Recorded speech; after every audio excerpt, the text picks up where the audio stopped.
मंडला जिले से एक बेहद गंभीर और चिंताजनक मामला सामने आया है, जहां प्रशासनिक दबाव और कथित उत्पीड़न के चलते एक पटवारी का मानसिक संतुलन बिगड़ने का आरोप लगा है। पटवारी संघ का कहना है कि अनुचित लाभ पहुंचाने के लिए अधिकारियों द्वारा लगातार दबाव बनाया गया, जिसके चलते स्थिति पैदा हुई। मंडला तहसील के पटवारी संदीप कुशवाहा का मानसिक संतुलन बिगड़ने का मामला अब तूल पकड़ता जा रहा है। पटवारी संघ ने प्रशासन पर गंभीर आरोप लगाते हुए कहा कि एक स्थानीय व्यवसायी को लाभ पहुंचाने के उद्देश्य से संदीप कुशवाहा पर लगातार दबाव बनाया गया। जब संदीप कुशवाहा इस दबाव में नहीं आए तो लगभग 3 महीने पहले उन्हें निलंबित कर दिया गया। इसके बाद संपत्ति जांच के नाम पर झूठे और फर्जी आवेदन देकर उन्हें लगातार डराया और धमकाया, जिससे उनकी मानसिक स्थिति पर गहरा असर पड़ा। उन्होंने बताया कि इस पूरे मामले की विभागीय जांच हो और जो दोषी हो उस पर कार्रवाई की जांच हो। को संबोधित करके ज्ञापन प्राप्त हुआ है। क्या मांगे हैं उनकी, क्या कह रहे हैं ज्ञापन में? इसमें इन्होंने यहाँ के जो तहसीलदार, एसडीएम और कलेक्टर महोदय के खिलाफ कुछ मांगे रखी हैं। उसके संबंध में जो भी मांगे हैं उस पर जांच कराने के लिए चाहते हैं कि जांच कराई जाए और निष्पक्ष जांच हो। तो उसके संबंध में जो भी ज्ञापन प्राप्त हुआ है उस ज्ञापन को मैं संबंधित को प्रेषित करूँ। धन्यवाद। पूरा मामला हमारे पीड़ित पटवारी साथी संदीप कुशवाहा के मानसिक संतुलन के बिगड़ने को लेकर है, जो प्रशासन और सफेद पोष समाज सेवी संजय तिवारी के मिली भगत और उनके द्वारा मानसिक रूप से प्रताड़ित किए जाने से उसे यह है संतुलन, उसका मानसिक संतुलन बिगड़ा। उसी के समर्थन में या उसके लिए उचित न्याय की मांग करते हुए हम लोगों द्वारा आज यह प्रदर्शन किया गया। वैसे हम लोगों के द्वारा मौखिक रूप से शुक्रवार दिन माननीय अपर कलेक्टर महोदय से चर्चा करके अपनी बात रख दी गई थी। घटनाक्रम पटवारी को जो निलंबित किया गया उसे फिर बहाल किया गया। वास्तविक कारण भूमि संबंधी है, जो व्यापारी संजय तिवारी खरीद रहे थे। हालांकि ज़मीन उन्हीं को रजिस्ट्री हुई, परंतु उनके द्वारा कलेक्टर महोदय को इस तरह से प्रचारित किया गया कि यह भूमि पटवारी संदीप कुशवाहा की है, जबकि वह भूमि उसके मामा मामी की थी।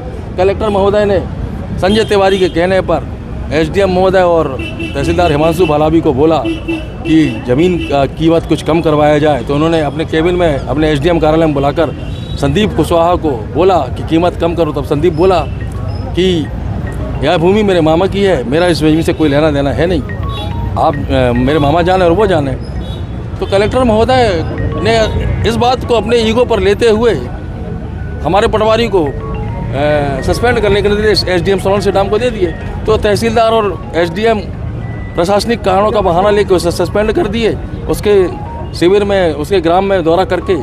जबकि ऐसे दौरे हर ग्रामों में लग रहे हैं और जो कारण बताकर उसे सस्पेंड किया गया वह प्रशासन की सतत प्रक्रिया है और पूरे प्रदेश में वो कार्य सतत प्रक्रिया में चल रहे हैं। क्या चाहते हैं? बस हमारी पटवारी संघ और हमारे जिले के पूरे पटवारी यही मांग करते हैं कि इस पूरे मामले की विधिवत जांच, न्यायिक जांच हो और जो भी इस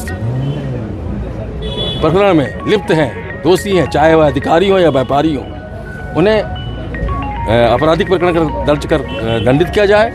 और जब तक यह प्रकरण चले, गतिशील रहे, तब तक ऐसे सारे अधिकारियों को मुख्यालय से बाहर माननीय मुख्यमंत्री और प्रमुख सचिव राजस्व जी वह करने की कृपा करें। इन्हीं सारी बातों को लेकर हम आ जाए हैं। और साथ ही हमारा यह प्रशासन से अनुरोध है कि जो क्या है ये कि पटवारी हैं संदीप कुशवाहा, उनकी समस्या को लेके जिला पटवारी संघ के द्वारा आज अभी एसपी ऑफिस में एक ज्ञापन सौंपा गया है, जिसमें उन्होंने कुछ समस्याएं बताई कि पटवारी को कुछ ज़मीन के सौदे को लेके कुछ दबाव बना के कुछ उसके विरुद्ध गलत कार्रवाइयाँ की गई, ऐसा उनका आक्षेप थे।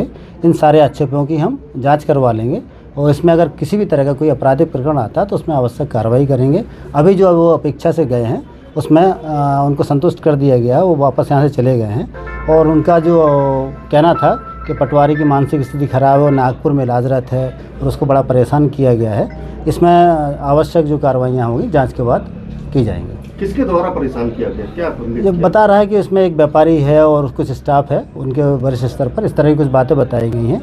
उस संबंध में पुलिस जांच करेगी पहले, फिर आवश्यक कार्रवाई की जाएगी। उन्होंने मांग क्या की रखी है? एक तो वो चाह रहे हैं कि वो उसकी जो स्वास्थ्य को हानि हुई है उसमें प्रशासन के द्वारा उसकी उपचार के लिए मदद की जाए और उसको जो प्रताड़ित किया गया उसमें अगर कुछ इस तरह के तथ्य आते हैं तो उसमें कानूनी कार्रवाई की जाए।